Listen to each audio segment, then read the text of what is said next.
every day, late at night, not okay.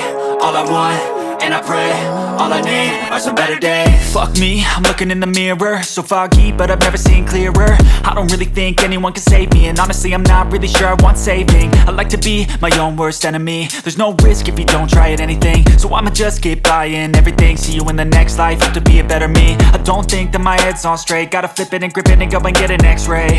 What's wrong with me? I just feel weight pushing on my chest and it squeezes till I suffocate. Better change my mindset, meditate. It's pretty cool that I'm alive and have better days. I could walk, see, hear, I should celebrate. Think I could change my mind, maybe elevate.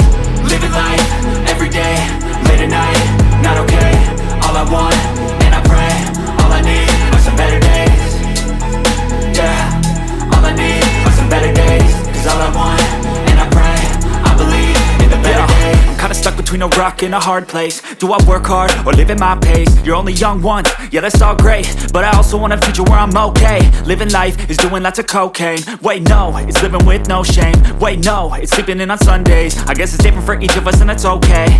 Well I just wanna be happy, how to get there? Glad that you asked me. I think it's different for everyone. Some of us need work, others need fun. Some of us need purpose to overcome. But try to do what you love when it's said and done. Cause there's so many differences in each of us. Trust your gut, it can show you what you want. Living life, every day, late at night, not okay. All I want, and I pray, all I need